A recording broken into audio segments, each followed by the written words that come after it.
with the white. Say that again. When you line up at Wende.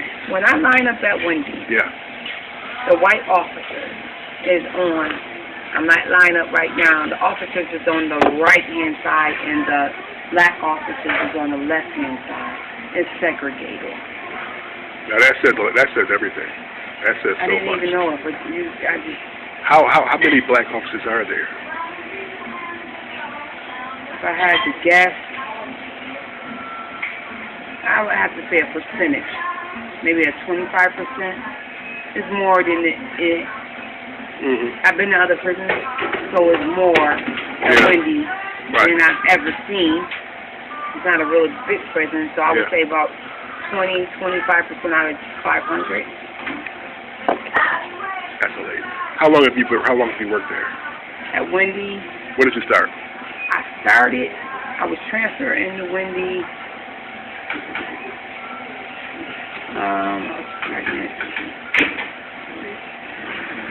I would say I have such that number now. About 2000 and maybe 6 or 5. Yeah, 2006 or 5. So you worked in corrections before then? Yeah, I've been at other prisons. You have to work your way home. Ah, so they sent you way out before? Yeah, after the academy, you work at different prisons. You have a wish list.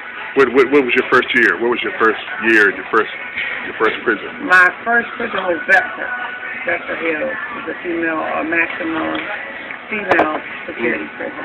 Okay. What year was that? 2005. Okay, all right. Yeah. Okay. So you're like 9 years on the job. Yeah, I have had some time off.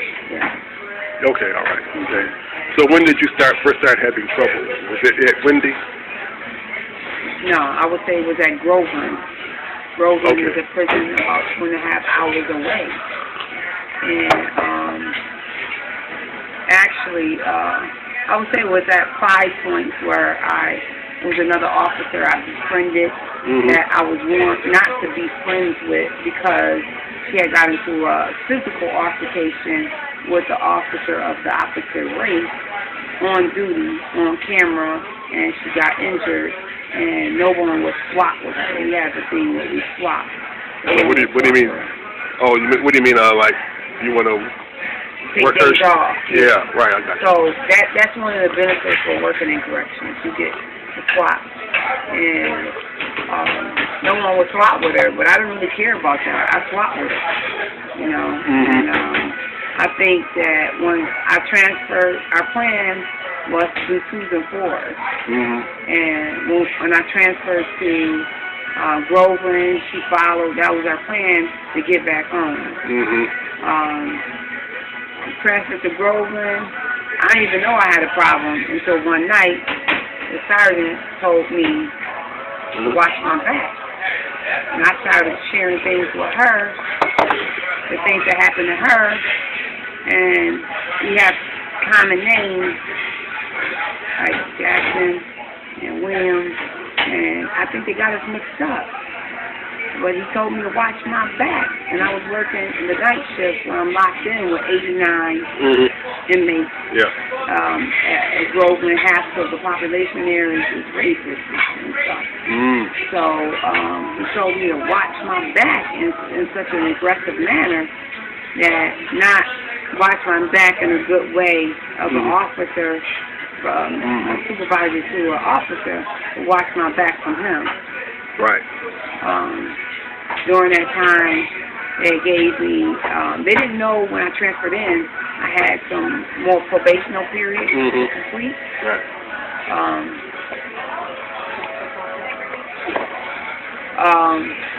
They had found out I was on probation, but before they found out I was on probation, I had a good evaluation. They give you an evaluation on 90 every 3 months. You were on probation because you were new?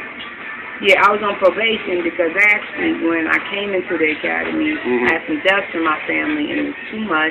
I resigned and I didn't know with that job you were entitled to come back, and they accepted me back and I went back to the academy again. So I was granted my seniority all over from the state. I didn't ask, it was just something that was done. So that was good. But from there, it was just like a problem when they learned that I was on probation, or even a union guy tried to come to me and told me there wasn't nothing that they can do because I was on probation. Because if you on probation, here they can do what they want. So my good evaluation from the last 90 days turned from the most terrible for every bad check mark you can have. And so I tried to dispute it and ask what to do, called the union. They said they couldn't help me. They sent me up, I remember the day they sent me up to the big superintendent. It was like the whole world stopped.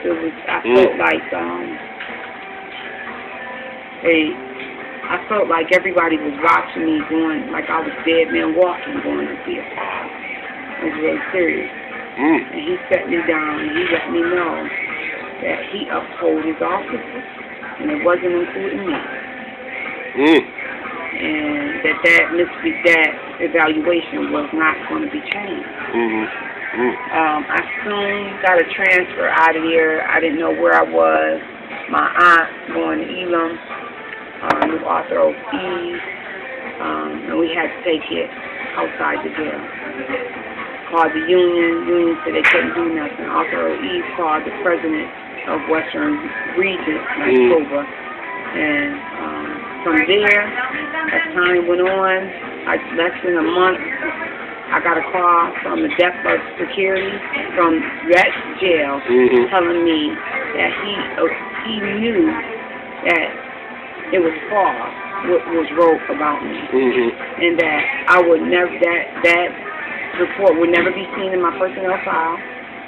A new report will be done, and that he said because he asked himself this question: if he had an officer that bad that they said on that report, then why didn't he know about it? Right. And so he removed it from there. So who wrote the report again? It was I don't remember the sergeant's name. Because we talking that was some years, probably like 06. When was the October storm? Okay. That October storm was around that time. Okay, yeah, I remember that. Yeah. I was out of town back then. Yeah. I was stuck in Pennsylvania at a truck stop. Yeah. So I couldn't get home for like there was no snow there, but it was around that time. Yeah. It was around, I don't remember what year it was, but it was around that time. Okay. Then you had this problem with this guy, Eastman. That's when... Eastman, whatever his name is. Eastman. What's his first name? Robert Eastman. When did you first meet him? When I first came back to work after my fiance passed away. I had a series of things that, life happened. Well, how long were you gone from work when your fiance passed? Close to a year. Okay. Close to a year. And just, What year was that? He passed in 2011. All right. Okay. And I had a baby a year prior to that. And high-risk pregnancy. So I had some things that happened that, took off the time. But, when I did get back to work, I did my job.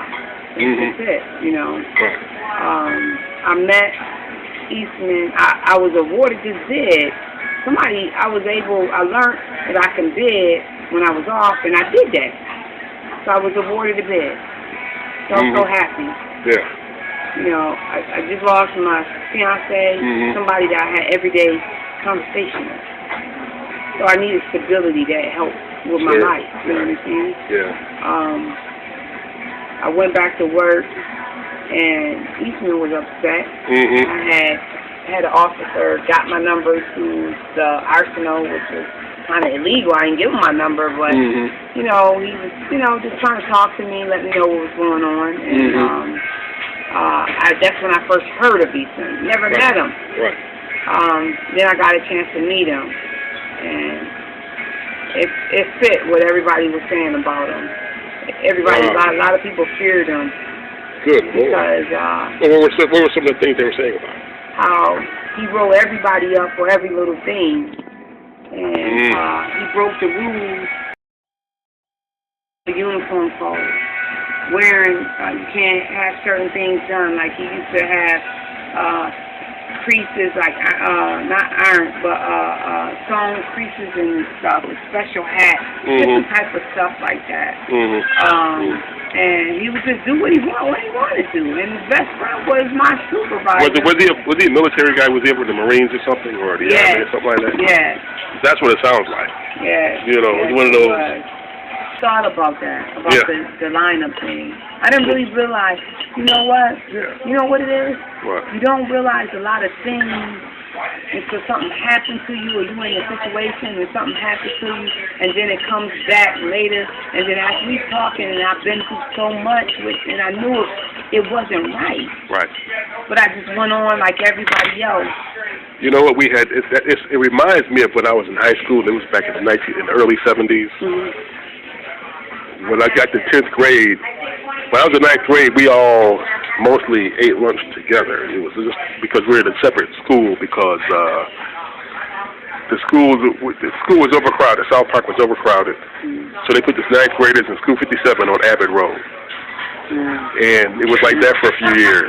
And this next year I went to 10th grade. I went to the big building, and their lunchroom, the whites were on the right side, the blacks were on the left side. And it took me a long time to get used to that. You know, so the white friends I used to sit with the prior year didn't want me on their side anymore. They was in line. They got in line with the whole program. So I started sitting on the black side, and I had to get to know a bunch of kids. You know, most of them I didn't know. So when you see this in an adult setting, that's bad. The prison people should have done something about that. No, they should have broke that up immediately. The first day that I was at, Wendy, I remember getting reprimanded by an officer. Hey, you're supposed to be over there. You over here. You got to stand over here on our side. Oh, wow. And so, I'm in lineup, and I'm facing you, like I said. The whites is on the right, the blacks is on the left. And it's every day, and I'm sure. Yeah. Each lineup is the same. And those are conditions that white down. When they sit in waiting for the white shirts, the sergeants and lieutenants to come down and say, line up, you got the white on the left, really? On the left of the hall down here, and the left. I've never seen anything like it, but and it's normal. And it's normal. Yeah. Good Lord. I didn't realize it though. Yeah, because it was yeah, well, you come to accept that. If that's the culture, you have to get with it. You have to blend in it. Right. But it was the prisons and the supervisor's job to break that up. No, that was because I don't hear about that. I never really hear about that. I mean, I know anything having to do with corrections or law enforcement, there's going to be some racial division usually, and that's a condition created by the whites, unfortunately. And they still harp on resentment, so you're still forced to do that. But it shouldn't be. Right. It really shouldn't be, you know. But back to Eastman, you said, was that? But who was it that you said was had come up with your phone number? Officer Smith. He was a black male officer, and I took it when I met him. He was just trying to, make a kind of pass at me, or just trying to, when you a new female in the facility, everybody, you just see such and such, or, they'll try to get your number and stuff. Yeah, sure. What goes on. So, I was given a call one night from the arsenal from another officer, and they had him. There was somebody, I forget the officer name, but he was like an Officer Smith wanting to speak to you, and I was just like, it was strange because it was coming from the facility. Right. So he was there in the arsenal and got my number. He was like, hey, I just wanted to check on you. I see you hadn't been to work and but I don't know him like that. And I didn't really want to get to know him. But he had my number. He used it to inform me of things that was going on in the prison, like Eastman. So what did he tell you about Eastman? He told me that Eastman said I wasn't coming back to work, that it was that I was about to be terminated because it's been close to a year, and nobody would have knew that. And not until I organized all my paperwork, I did get a letter of termination that year. And it did say but I had started processing to go back to work. When you're out for a period of time, you have to go through a process of being a state doctor. And I was going through that process, but he knew about that. So he knew that. So that confirmed that. But at that time, I didn't think of that. I knew that I had another co-worker calling me. I wasn't there. So she was the next it girl on the block.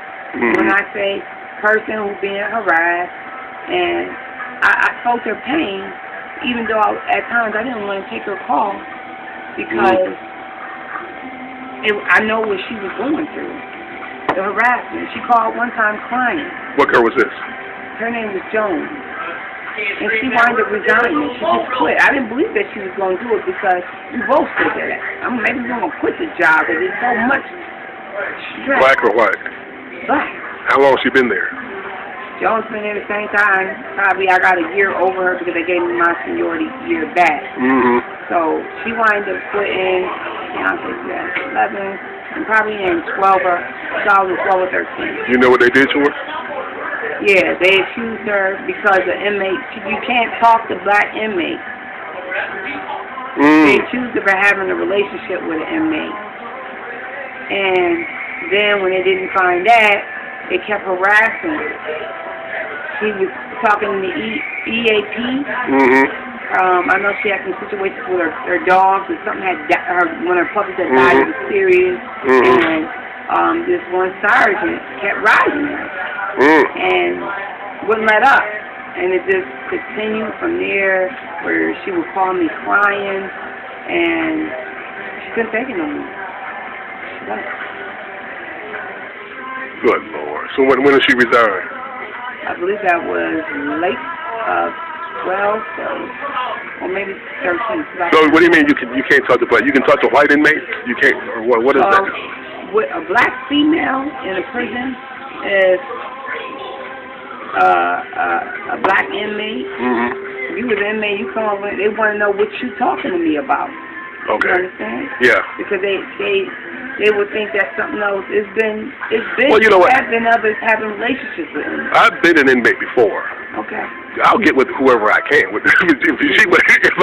I see to find somebody like you, I'm gonna try to talk to you. Because you out there, I'm in here. Right.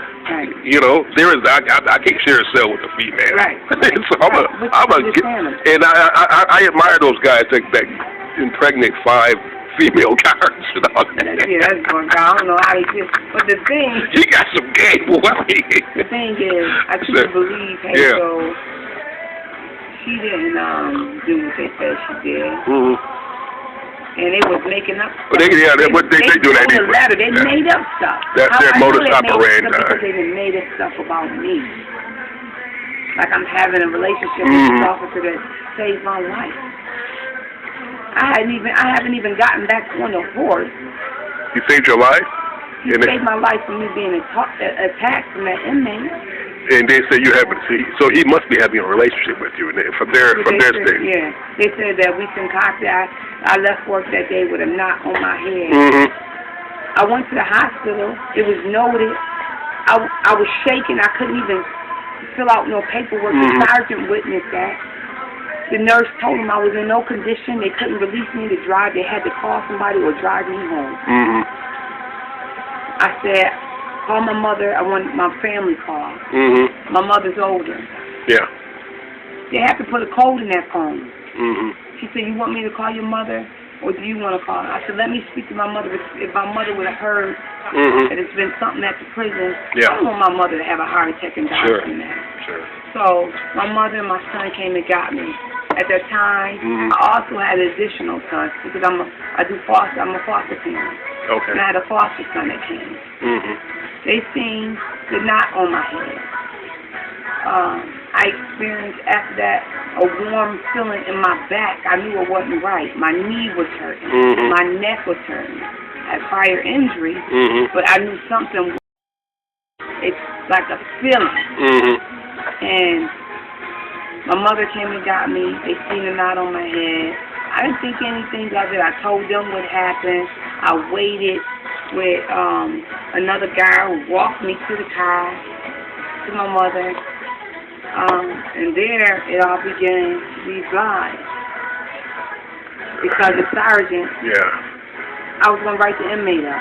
Now, who was the guy who saved the life? Who was the officer who saved the life? His name is Briggs, Officer Briggs. He got 30 years on the job.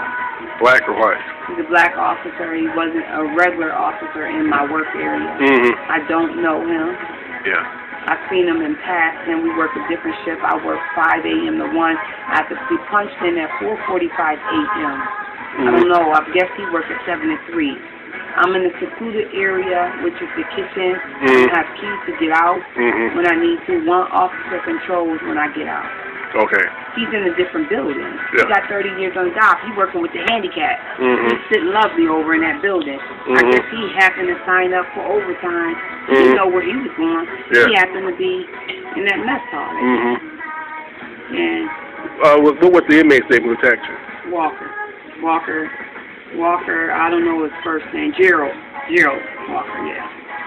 Gerald Walker was originally sentenced to 75 years to life for killing, assault, God knows whatever else. He had additional assaults on staff, additional problems. In my arbitration, they said that they wouldn't, his report didn't have anything, it wasn't admissible. Was he black or white? He's black. From Buffalo? No. Oh, wow. Well, it's a good thing that this guy, that Briggs. He couldn't detain himself during the whole arbitration by him telling us. He was told everything. He said they didn't need his testimony because he had heard that it's a white woman, and whatever she said, that's what happened. Y'all don't need me. Whatever the white woman said, he said, that's what happened. That's what he said. Oh my God. That's what he said. Good grief. I couldn't believe it was still, all of that still was going on. And I'm still just like I see things on TV. And my heart be going out to all the people getting killed on videos and like the stuff, the arbitration I had to sit through, even though I told them about my injury, they didn't care about that. Yeah. I had to go and get 2 injections so I couldn't turn my neck. And what year did this attack take place? This year, August 7th, 2014. The Walker attack took place this year? Wow. Sometimes. Yeah, we probably just be having a call. Yeah. Okay, no problem. Thank you. Thank you. Yeah. Walker assaulted me, it was August 7th, 2014. And on that day, it was a typical day. I had 6 inmates that came down that was brand new for the kitchen. They came down in your green uniform. Normally you have to be having white. So my responsibility, I am the runner. I take them where they need to go. I pick them up, drop them off, and stuff like that. So I was told by my hall captain that I had to take 7 inmates up to the state shop. I did that. Took 7 inmates, and I was wondering why the one guy was going because he had whites on. And he said I might have to take him back. Yeah. Took him up to the state shop. There is a civilian that was servicing everybody, and when he got to Walker, Walker got upset because he wanted a uniform that was a 3X. He wanted the bigger size. He started yelling and acting crazy, so I said, hey, cut all that out. Stop yelling. And he told me I didn't have nothing to do with it. And I said, I have everything to do with it because I'm an officer here. He said, didn't you just come back off a count, Miss Williams? So I'm like, wow, okay. So how did he know your business like that? Because the inmates talk. And I could see them communicating. And I seen him talking to Jones, who after that situation, Jones then stood up like he was going to be something. I said, Jones, have a seat. I don't feel like sitting down. It was like kids. They were just trying me that day. And so I said, Jones, I'm giving you a direct order. Have a seat. And after probably about 3 times of me telling him that, he finally sat down. And then once we were finished with all that, it was time to go. I took them two and put them in the front of the line because after, you know, you're dealing with them like that, you don't know what they're thinking of. I never knew what time Walker had. Never looked these guys up. I didn't know what they did or didn't really care. I treated them like human beings. So I put them two in the front of the line. I had to go down a spiral stair, like a project stair. And go down the stairs, then you go down the hallway before you get to an officer. I'm by myself. I had plans on writing Walker up.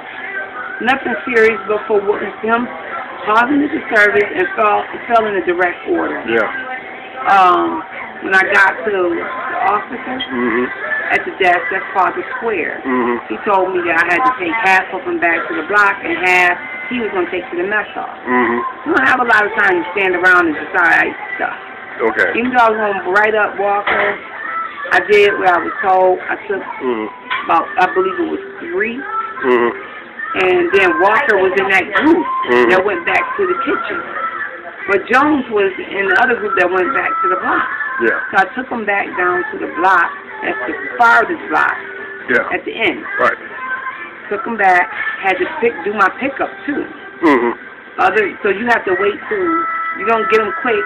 The officer has to crack them out different levels. Yeah. The time. Okay. Had to stop different locations to pick up people. So by the time I got back to the kitchen, I would say it was about 10:50. I told Rivera, the officer I was working with that day, what happened up in the state shop. I didn't think I didn't feel threatened, but it was a need for a misbehavior report to be done because these guys was giving me a hard time because they already knew I wasn't supported by my fellow coworkers and sergeants, and they could do whatever. So Rivera says, yeah, you definitely got to write them up. You just take it, and I'm going to call the sergeant. Meanwhile, Miss Kelly Smith walked by us, and she says, what did she say? She says, there goes our number. And we heard that, but we didn't, and he said, you heard that? And I was like, yeah. He was like, whatever. Just do your ticket, and he's going to call the sergeant. So when I got what does she mean by that? I know what she means by it now. I didn't really know what I knew it wasn't, she wasn't happy about the write-up, but I really didn't, it didn't bother me that she wasn't happy about the write-up because So in other words, she's saying we don't get write-ups normally. I caused the write-up. Right. I'll back to work now. They caused a shortage of having inmates because of me, that I was writing everybody up, that I wasn't going along with the program of how they was doing things and that Right. Days prior, and they inmates got found taking like those metal foil pans that you put on food, 2 of them. They tried to get them out on the food trade, and then I would check them because they didn't like me. I would check them because just imagine how many shanks that could have made if that got out. There was other things that they tried to get out, you know, food and stuff. And all I asked them to do was really ask me. Don't just try to sneak something out, because I understand. Just don't sneak something out. Just ask me. But, you know, there was like blocks of cheese and stuff like that. But I guess it was a shortage. I didn't really know that side, the shortage. But that was between the hall captain and her. I know she wasn't fond of me because of the Eastman thing. And she was fond of him. Eastman used to do scheduling, and he used to go home and do the paperwork on his own computer. And now he's not there. Now I'm there. She didn't like it. So I finished my write-up. I would say about 11:20. Our count time goes at 11:30. They do a little bit early. They didn't doing the gas, so we can't move anybody out. I presented the sergeant with my 2 write-ups. He said, I'm not signing because nobody notified me of this. I had previously called upstairs to the guy, the food service guy, and told him I was writing Walker up. But kind of a little weird kind of guy. Who's that? Eastman? No, this civilian kind of guy. And you know, civilians don't really write them up at all. It's usually the officers. So I just told him, he told me that he had just spoke with the sergeant about it. And so I said, well, Doug told me he talked to you. He said nobody notified him of nothing. He wasn't signing it. Yeah. He asked me where the inmate was. I pointed where the inmate was. He went and counseled the inmate. Done. Over. Briggs came in. Now our job is we have to exchange keys. So now I have to exchange keys and tell Briggs what needs to be locked up because for some odd reason the job that he comes from a different block to cover, like the coverage for child. For child is lunch or it was lunch. So we exchanged keys and I'm telling him he got to lock up the bathroom, the dish room and stuff like that. Yeah. And what doors he had to monitor. I stepped in a mess hall, like the mess hall. They're under construction right now. And I just stand behind that serving thing and watch the inmates serve. That's it. Okay. So before I went in there, Walker asked, can he speak to me? I said, not right now. I go in. Briggs, I told him he had to lock the door because now population is coming. You got to secure the doors because you can't have the kitchen open with the knives and things that you can be overtaken. Yeah. Both doors is locked, where he had to go back and forth to both doors.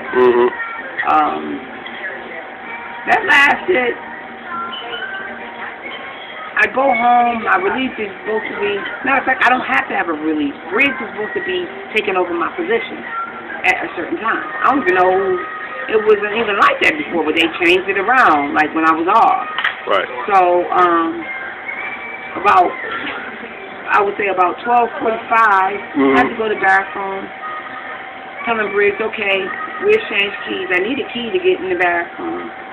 Right. Briggs goes to the door, but they had to let out, like they still doing process of letting out child and different stuff like that.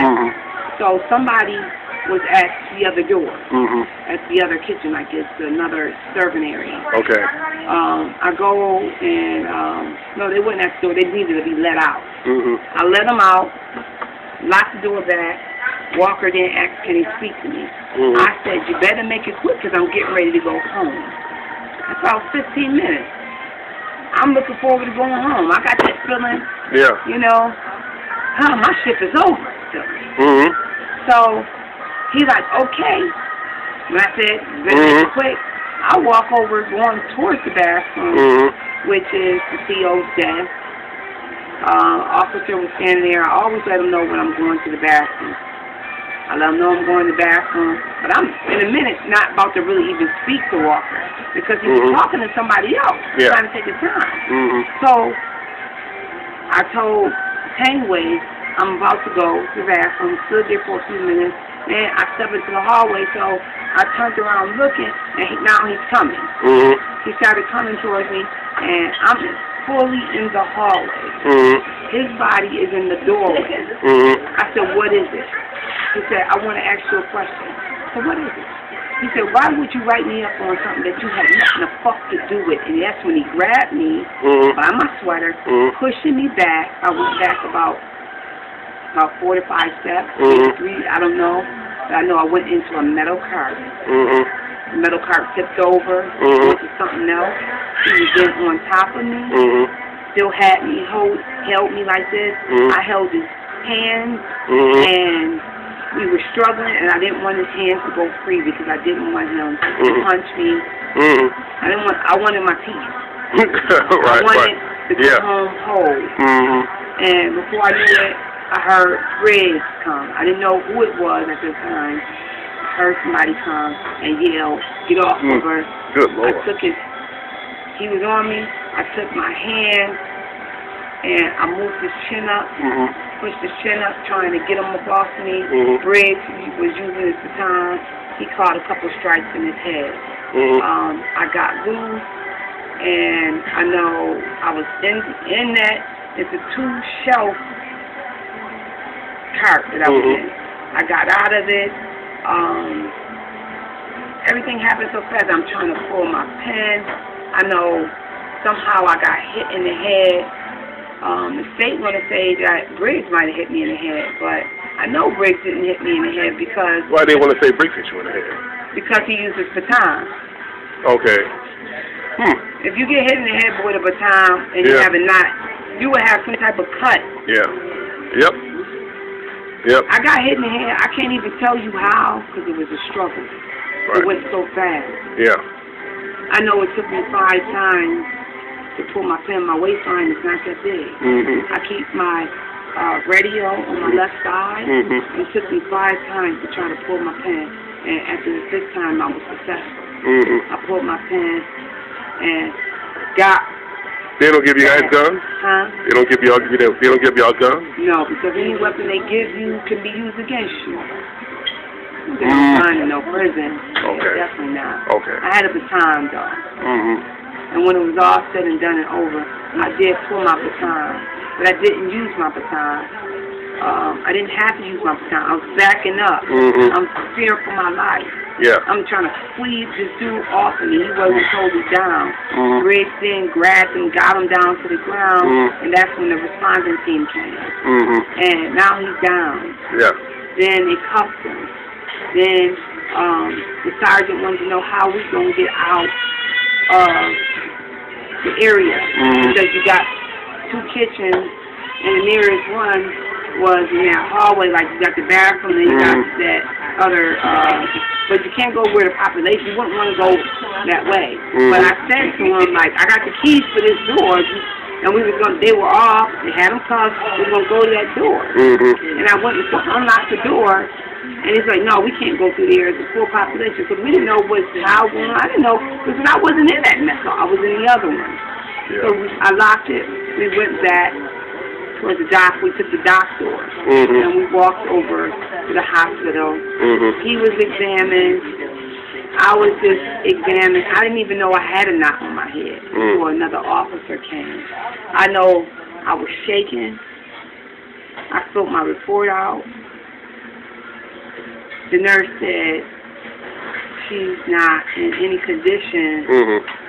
Y'all gonna have to get somebody to drive her home. She told me it would bother me. I told him, you know, my back was hurting at the time, my neck was hurting, I had a headache, my knee was hurting, and then I didn't know I had the knot on my head. Another officer came and said, what happened? I told her I was assaulted by an inmate, and she said, yeah, you got a knot on your head. That's when we noticed the knot. I didn't come to work with no knot on my head. The knot was on the right side of my head here. And the state says that the nurse was told to do what they put down what they were told to do. They don't really examine me. They didn't take any pictures of me. I didn't think of taking any pictures of me. Why isn't that mandatory for them to do that? It is mandatory. It was they took pictures of the inmate. They were supposed to take pictures of me, but they didn't. But the sergeant, he's seen everything.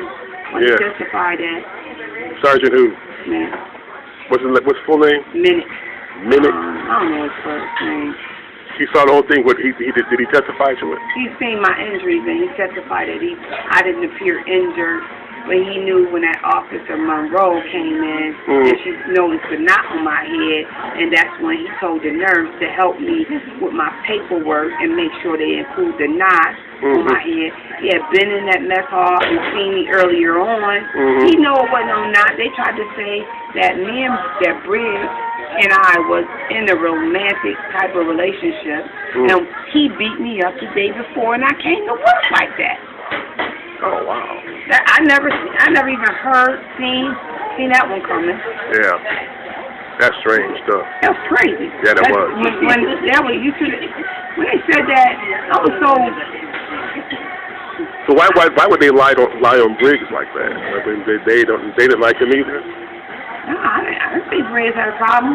I think Briggs just got caught up there. That's what I think. I think it was a setup. Because you think that the attack was a setup? Yes, it is. Yeah. Careful. You said 3 days prior to the attack. 3 days prior, because I had 2 days off before that. It was RDO. Yeah. And he came to me as I was going around, and he was like, "What you doing back here?" He said, "Listen, I heard some stuff. I want you to be careful. You shouldn't be back here by yourself. As long as I'm here, I'm not going to let nothing happen to you." Yeah. And it was weird. I told Rivera about it, and Rivera took White and put him on the wall and told him not to say nothing to me, and that was the end of that. And I got attacked 2 days later. Yeah. How usual is it for prison guards to work with inmates to attack somebody, especially one of their own? I've never been attacked. Have you ever heard of anybody else getting attacked like that? I heard that it was a female that got attacked by an inmate that she was escorting, and that he hurt her really bad, and she never returned back to the job. Oh wow! And was she set up? I don't know. I didn't know her. Yeah. It's just what I heard. Now, back to Eastman.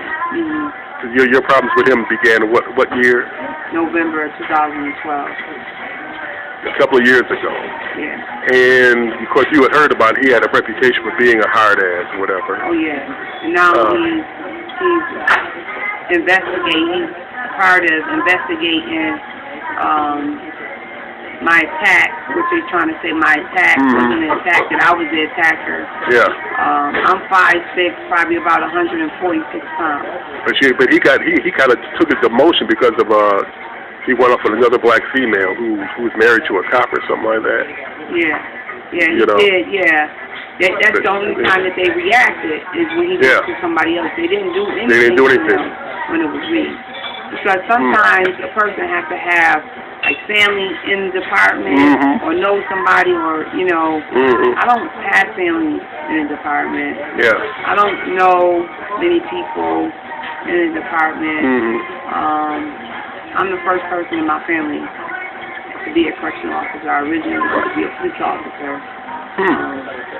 I got called in Rochester Academy, not just filling out the application and doing the physical agility, and I got caught in to get fitted for my uniform, but I just didn't want to relocate at that time. Right. I drove a Brinks armored car truck service, carrying billions of dollars. So, I did jobs. How much did you make? How much did you make doing that? Not a lot. That's why I didn't do it for too long, and it was a lot of jeopardy. Yeah. And not only, it was a lot of jeopardy. You lived in Rochester too at one time? No, I didn't. I just happened to hear on the radio that they were hiring and put the application in. Met an Officer Smalls, and he helped us work out. Me and a friend of mine was going through it at that time. William Smalls? I don't know. I remember his name. I remember what he looked like. Dark-skinned Officer Smalls. Okay.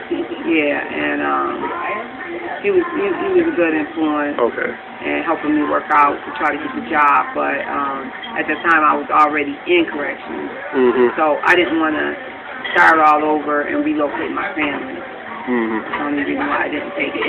Right. But I've had other jobs before. I used to be a school bus driver for about since '95. I was promoted to a supervisor in that company. Yeah. And I never seen racism though to this magnitude until I got into the department. Well, they kind of view these corrections and police as their last resort. What do you mean? That's where they can really have their way. Difficult people. I mean, they're narcissistic, difficult, racist white people go for those jobs. They feel they need to be in those positions, and they are very divisive. They're very divisive. And their whole theme is big against the blacks. It is, that's the one thing about it. Also, in that job, so many things have happened to me for, writing stuff on the bathroom walls that only the CO have access to it. Yeah. Rat bitch Williams, that's what they write, what a pain is. So what time he called you a black kid? Huh? The time Eastman called you a... That was in November of 2012, he called me a black kid. That's when y'all had that confrontation. You told him to get the fuck out my face, something like that. Yeah. And he responded, and he should have been suspended or something for that. Nothing happened to him. Nothing happened to him until he did something to this officer named Adams, and that's when it took action, because Adams' husband is a police officer or was a retired police officer. He had a little bit more college in. So that matters too. Yeah. I see. It's real quick. Yeah. It's real cookie. I can imagine. Yeah. It's so unbelievable, and it's stuff that they just sit do an arbitration, where they lying. And, so where did you stand right now? When's the last time you were at work? August 7th, 2014. So you obviously They suspended me. I had called in that day and reported my injury for workers' comp. Yeah. I was on the job. Yeah. I had noticed, they accepted my notice, but then they did not report my injury to the insurance company. They didn't. So I didn't know until I thought I was attending a doctor for like 2 weeks that the employer didn't report my injury. I then got an attorney, and he guided me on how to go directly and report the injury online. So you're still off. You're off due to the injury by Walker. Yeah. And so your suit. Are you filing suit against them or what? Are you? I have intentions on it. I don't know how to do it. But so right now you just have a labor dispute. That's it. Right now they prosecuting me for excessive force and falsifying documents, and my wrist ain't that big. First they said that I beat up inmate and dragged them down the hall. How big is a Walker? How big is he? Walker about 5'11". He ain't like fat or he look like he work out. Okay. Walker in his report said he ain't had no fingers. He couldn't have grabbed me. He come in the hearing, I seen all 10 fingers that I know he grabbed me. I couldn't believe it. I mean. Oh, he doesn't have any fingers. They actually said that? He said he didn't have any fingers. Oh, he said he didn't have any fingers. His fingers was cut off and it was on his medical report. First he said there was no fingers on one of his hands, so I knew that was. When I seen the statement, I knew it was just. So he's delusional, really, probably. He's crazy. He said everybody beat him. He said the responding team beat him. So my question is, if that was true too, why am me and Briggs is the only one suspended without pay for almost 90 days now during this Christmas holiday? And I got children. Briggs was suspended also? He's suspended right now. With me. For what? For saving you? Yeah. Come on. Because Miss Smith, they going, and my attorney tells me a person's title has more merit than the other. But I think it's more, they're not only dealing with a person's title. Ms. Smith was a head food administrator, and now she's going to be the deaf, the acting deaf. She's been acting deaf since this incident. Ms. Smith said I wasn't there, so why are they charging me with excessive force? Now, who's Ms. Smith? Ms. Smith is the food service worker in the beginning who said, there goes our numbers. Right. She testified. They're going by her testimony. She said it didn't happen like that. She said Walker was sitting on a crate in the hallway all morning, never moved, and Briggs just came out of nowhere and just started beating him in the head. And I was nowhere around. What? They got out of 25 or 26 inmates, they got 5 inmate statements. The doorway is a 36, about an average doorway. There's no way once he grabbed and pushed me beyond that doorway that anybody seen me. Briggs said the only reason he came is because he did see us standing there and he didn't see us anymore. That's what made him come and check to see what was going on. Yeah. Ms. Smith says, I wasn't there. That's a statement. I wasn't there. So she's kind of Eastman's crony. She could have been. She obviously sounds like she was coached. I think somebody probably coached her or whatever. So and all this stuff that went on between you and him, they just used the attack, the Walker attack. Well, actually, I wrote up a sergeant 30 days prior to this. Which sergeant you write up? What is his name?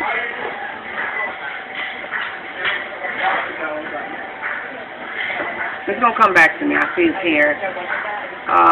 But the situation, what happened, I was in lineup with everyone else on the side of the blacks like they told me to.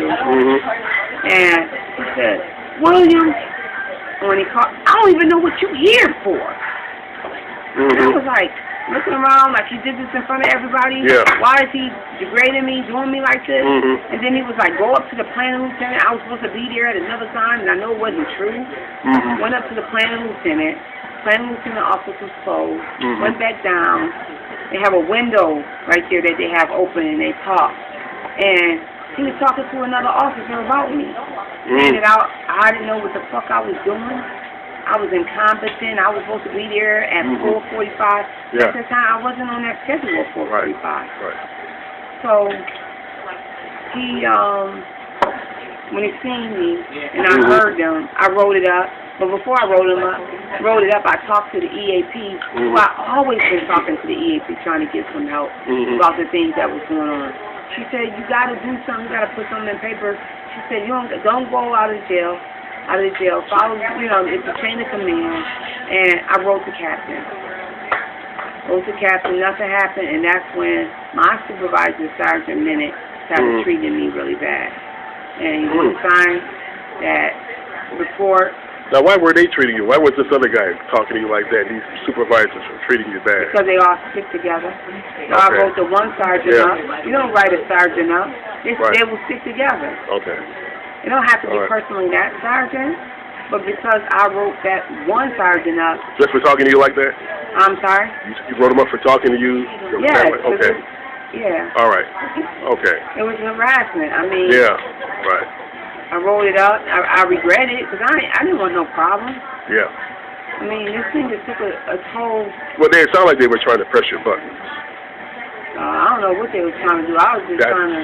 That's how it's public humiliation. They try to pressure. They want you. They definitely did. And then if you go crazy, you go off on them, then they can say, oh, I didn't say. I was real. It's just like how Darren Wilson did with Michael Brown. Darren Wilson was seen by people as pulling over his car and saying, get the fuck off on the sidewalk. But Wilson's own testimony, he says, sir, could you please get on the sidewalk, please? You know what I'm saying? And the jury believed it. Okay? So that's the same, they do the same thing with you. Okay? They could, they could just say, oh yeah, I just said, okay, could you do such and such? And she just started going crazy. And that sounds to a lot of white people, that sounds believable. Because half the time they want to believe it. See, that's that game. They've been playing that game for centuries. Yeah. But so what is your goal in the immediate term? And as far as you got any more dates, any court dates or hearing dates? I'm waiting right now. I'm currently waiting to hear the decision of the arbitrator. My last meeting with the arbitrator was 2 days ago, in which I had additional evidence that they said that I was committing workers' comp fraud. That they had investigator that was supposed to testify in the videotape. They never brought it. I submitted my MRI reports that now show I not only have a herniated disc, but I had fat explode in my disc, which is very painful. I have herniated disc in my neck. Right. My knee kind of resolved. It aches every now and then, but I'm not quacking about that. Okay. I have headaches. Doctor want to do surgery on my neck and my back. Okay. What I want to happen, I wish that none of this happened. Right. Do I think I can go back into the department and just work? Yeah. I doubt it very seriously. Right. Because they have put everything out to show. I'm afraid for my life. So you were a uniform CO. Yeah. Wow. That is amazing. Yeah. And that's amazing. I don't think. I don't know. I don't know of any. I know one female CEO that I grew up with, McSwain. I don't know. I saw her a couple of years ago.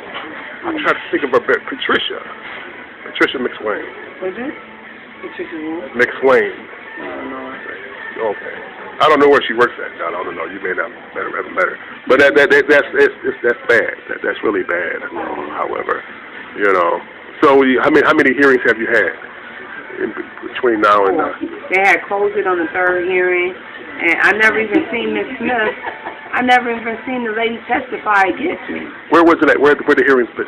It's been closed hearings at the Holiday Inn, or at the Airport Plaza. I mean, not the Airport Plaza, but the Holiday Inn near the airport.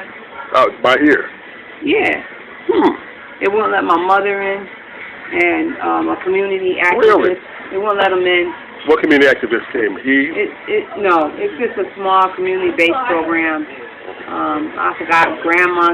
Push?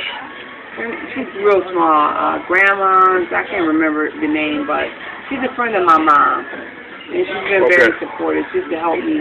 You know, well, I want to talk to her too. I'm going to call the people at Wende. Also, I got to get their side of the story. Which they're probably going to say we don't have. I think you should better wait till my arbitration is over so they say what they're going to say. When's that going to be? We're talking about 2 months after the holidays. On the book it said they got 30 days. But I guess they got to get these briefs or something they said together and then get it with snail mail. And snail mail it to the arbitrator, and then he's going to make his decision. He has like so many days to make a decision. They made me feel like in that hearing that they're going to let Briggs go because they held me there longer than him. They held me there longer, and I think some type of way they're going, the way. And then I had complained, me and the Vice President, Dave, Hesmer, everything I said to my attorney, and then he called my other attorney, and she's like, why is he calling me? He's your representation. Everything that was said was shared with him, and he brought it up in arbitration about some EEOC, and I'm like, why are you saying that? And he says, oh, that's a different part. It's not this part. And then we took a break. He's going to say, Shanice, that doesn't matter. I said, well, if it doesn't matter, why say it? And so he said, well, I'm not going to argue it. Just forget it. So the union has Who said that? Briggs said that? No. Dave Hesmer is my union vice president, Western Youth Regent, NYSCOBA. What does that mean? That means, that's the name of the union, NYSCOBA. What's that mean? When he was asking me about stuff I shared with my attorney, that only my attorney knew, because I was telling him, you know, how I felt this thing, this attack was a setup, and how I've been through other things. Who was your attorney? His name was Jim Swan. Oh, my God. That don't sound You still got him? Jim Swan, yes. No, Carol had him. She came to get rid of him. Jim Swan? Yeah. What do you mean? He was a police union attorney also. He was really union attorneys in black-white cases or black cases against the institution. They will tell you verbally that they're on your side, but they're really working for the other side. Right, and that's why I started seeing, because why would he ask me about something that me and Jim had in his office a meeting about?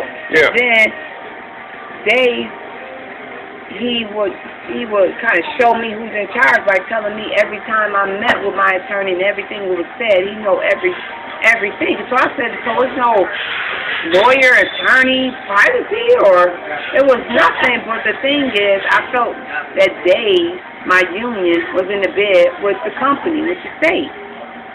I feel that. And he wanted to tell me that he was helping me, but he was not helping me. No, he's not. Jim Swan works for the other side. He's the biggest plant lawyer in the history of Western New York, maybe. He's an attorney that I'm hoping.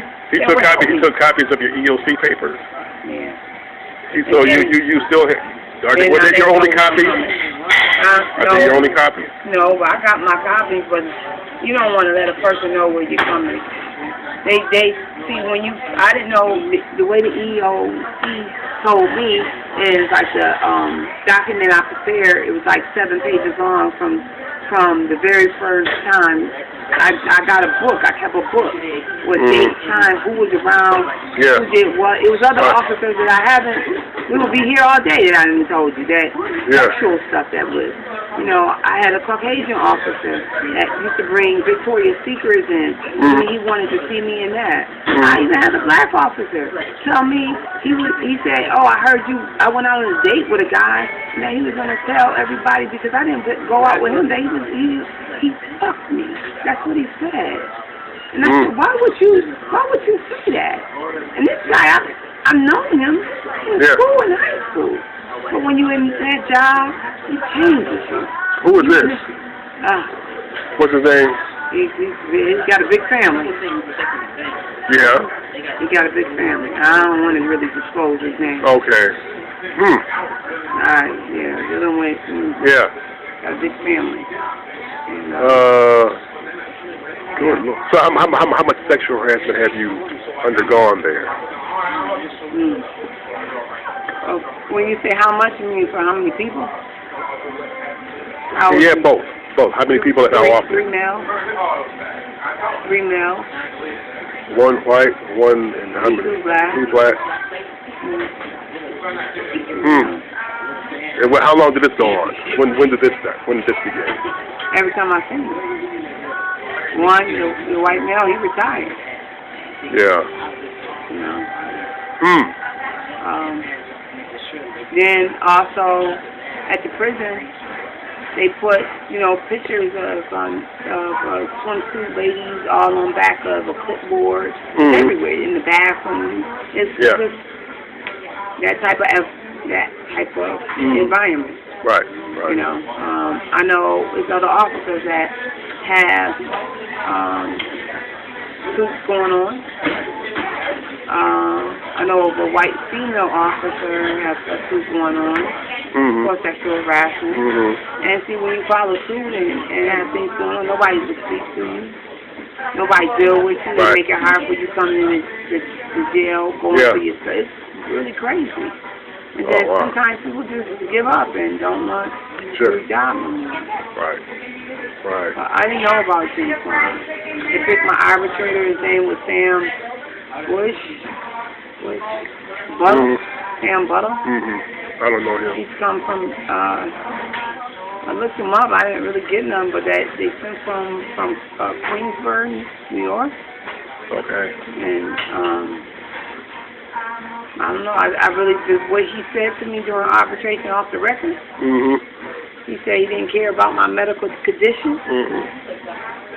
He was just going to deal with my actions. That's what the arbitrator said? Yeah. I said my actions. He might be disqualified for saying that. He may not be eligible. That's why they didn't let me have no open. Yeah. I couldn't bring nobody else. There's no stenographer there? Yeah, but he said, we on the record, they play games. They know her. They work together every day. Yeah. It's like one thing. That record still has to be available.